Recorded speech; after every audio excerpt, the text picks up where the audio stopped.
This is Backstage Bay Area.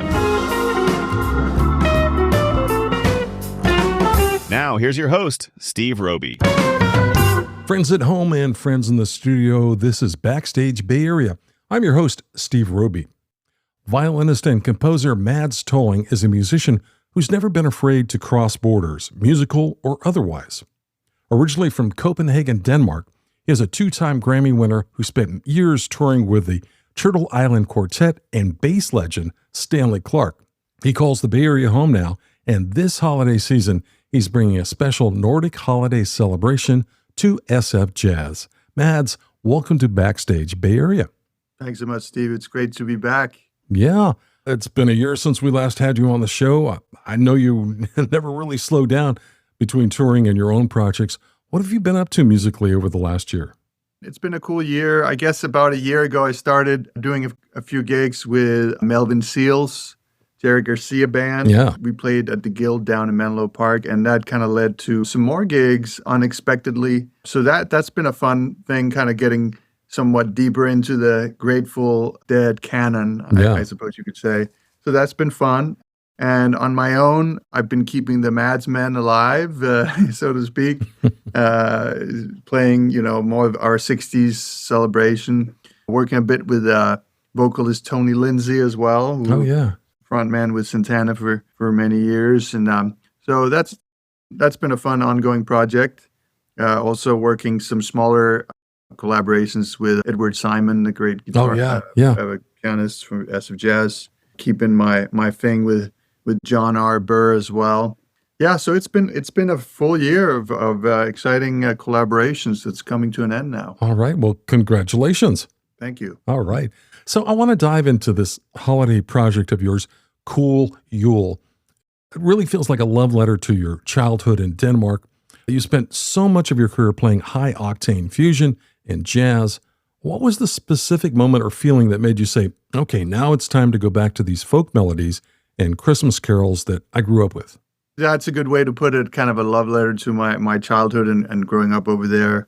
I think just my love for that time of year was a big reason for me doing it. It's kind of a warm and fuzzy feeling for me every time we get to this time of year. And I wanted to kind of musically have something that I could express that with.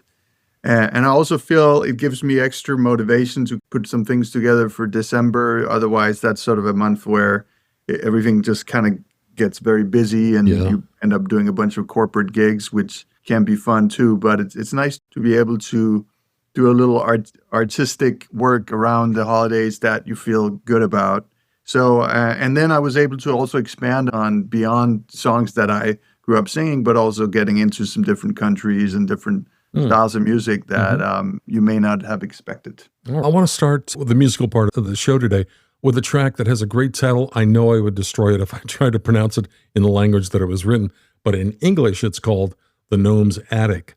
For our American listeners who only know the Elf on the Shelf, can you explain the story behind this song? Who is the gnome living in the attic, and why is he so important to a Danish Christmas? This is a very famous Danish Christmas song that everybody knows called På loftet sidder nissen, which is the gnome's attic. It's just this gnome that's, in Denmark, we have this tradition of eating rice pudding that's warm every time around Christmas. So we have cinnamon you'd put on it, or some butter, some milk. It's very delicious kind of thing. And so he's eating this rice pudding, and all these rats decide that they want a piece of the rice pudding as well. So they come up and bug him. And then, he just kind of tells them to buzz off, and they keep annoying him. So in the end, he jumps up and says he'll call him the cat. So it's not a very intellectually stimulating lyrics or song, as you can tell, but it just, again, it's a kind of a classic Danish Christmas song that everybody knows. Well, what a fun story too. Let's listen to it now. This is The Gnome's Attic from the album Cool Yule. Let's give it a listen, and we'll talk more with Mads on the other side. This is Backstage Bay Area.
You're listening to Backstage Bay Area. I'm Steve Roby, and my guest today is violinist Mads Tolling.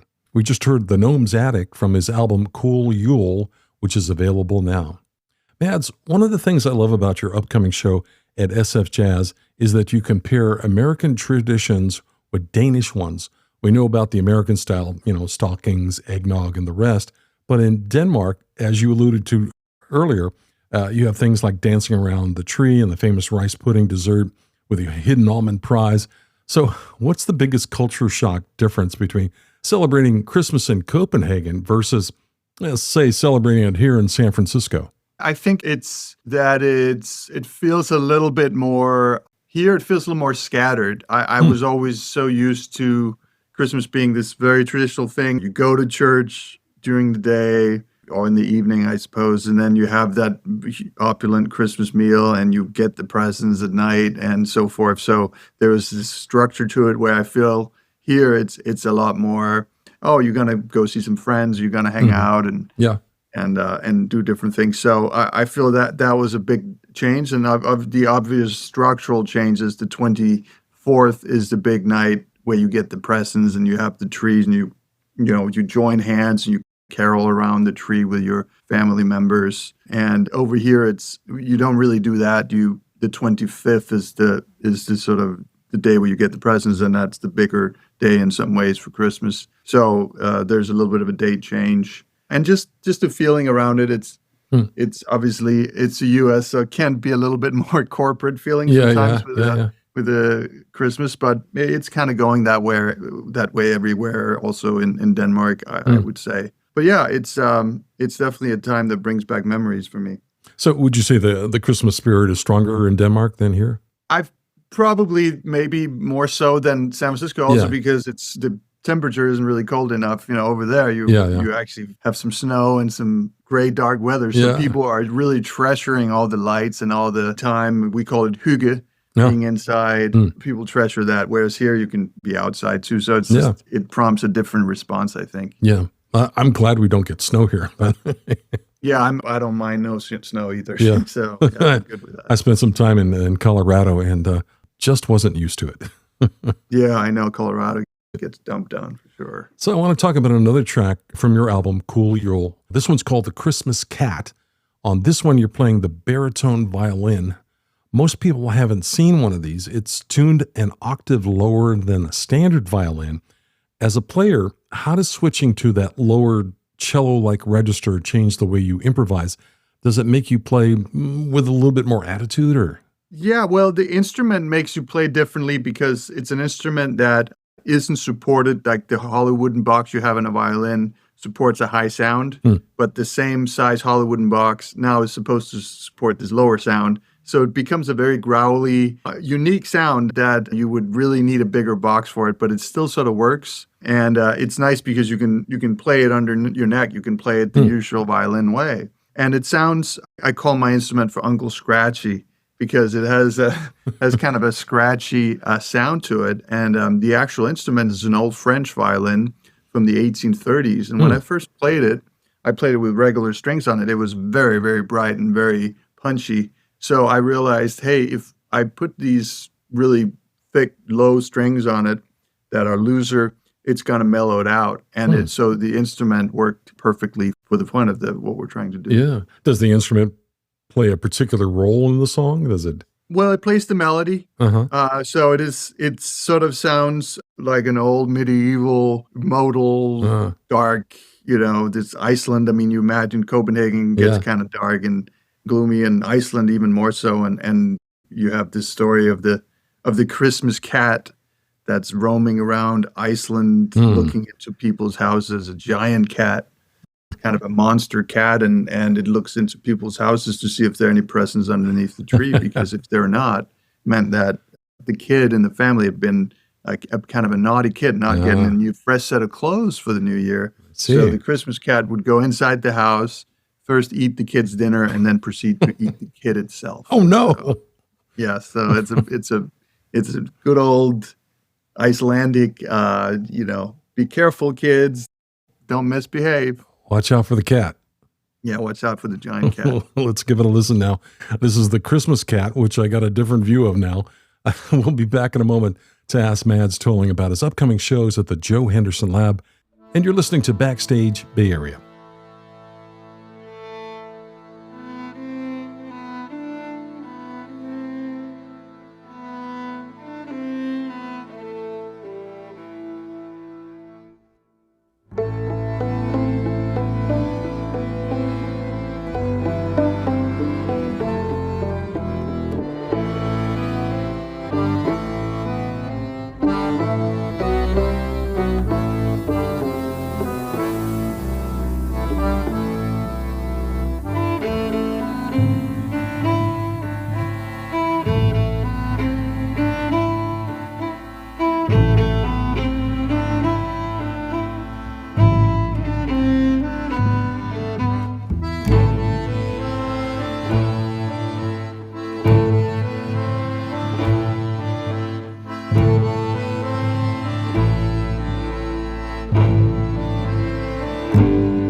That was the Christmas Cat from Cool Yule, and you're tuned to Backstage Bay Area.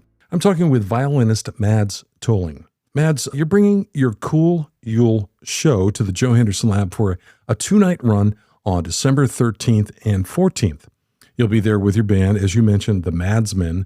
Since the Joe Henderson Lab is such an intimate room, about 100 seats, does that change the vibe of the holiday show like this compared to, say, like a bigger theater? I don't think so, but we did it last year, and it was lovely. It went well, and I thought it had a nice feel to it. So I like the venue that they've got going in there. It's really cool, and so we ended up doing 4 shows for this one because they do 2 shows a night. Yeah, just to make it available for enough folks. So yeah, I'm looking forward to it, and as you can tell, we love to mix it up too, and we haven't talked so much about the genres, but for example, in the Gnome's Attic, we added a Brazilian flavor to this otherwise traditional Danish tune. And then the Christmas Cat, or the Jólakotturinn, we had more of that sort of traditional folksy vibe. So I think if people go to the show, you're in for a lot of different styles, a lot of different sort of takes on what a violin can sound like. And we also include, you can tell, the accordion too, which I normally don't have a lot of accordion tunes in my repertoire, but Colin Hogan, who is a fantastic keyboard player and pianist, he incorporates that into the show. And so you have some, I think people will have some fun checking this out. It sure sounds like it. I also understand there's a nod to Denmark's famous author, Hans Christian Andersen, and featuring music from the movie Frozen. Yeah, that's right. Yeah, we do that sort of famous Let It Go from that Idina Menzel sang. I actually had a chance to play with her once. And the reason for that is that Hans Christian Andersen actually wrote the fairy tale that Frozen is based on. It's called the Ice Queen, the Snow Queen. Anyways, it's an old fairy tale that he wrote. And Tivoli Gardens, to add to that, is actually also based on the Hans Christian Andersen fairy tales. And so I would go to Tivoli Gardens in Copenhagen every year, normally in the summertime, but now they have a Yule market and a kind of a Halloween time in there too. So that's kind of a lovely story and something that we draw from too in this show. We have another little tune that we do called The Little Mermaid, which also is a Hans Christian Andersen tune, of course. Sounds like a great family show. Yeah, it will be. All right. So once again, Mads Tolling and the Madsmen will perform Cool Yule, a Nordic holiday celebration, on Sunday, December 13th and Sunday, December 14th. There are 2 shows each night, 7 p.m. and 8:30 p.m. at the Joe Henderson Lab. You can find tickets and full details at sfjazz.org or use the direct link in our show notes. Mads, it's great to hear your voice again. Thanks for bringing a little bit of, I hope I get this right, hygge to the Bay Area? Yes, you're right on. Hygge. Hygge. Is what we call All it. right. Yeah, it's a thanks. unique Danish word, so I'm glad you know it. Okay. Well, happy holiday, Mads, and thanks for joining us. Thanks, Steve. I appreciate that. You too. Hey, musicians, would you like to be a guest on Backstage Bay Area? Just email the host and let him know when you'll be playing in the Bay Area. The address is backstage.sfbay@gmail.com. Now, let's get back to the show. And thank you for listening. This has been Backstage Bay Area. I'm Steve Roby, and we'll see you at the show.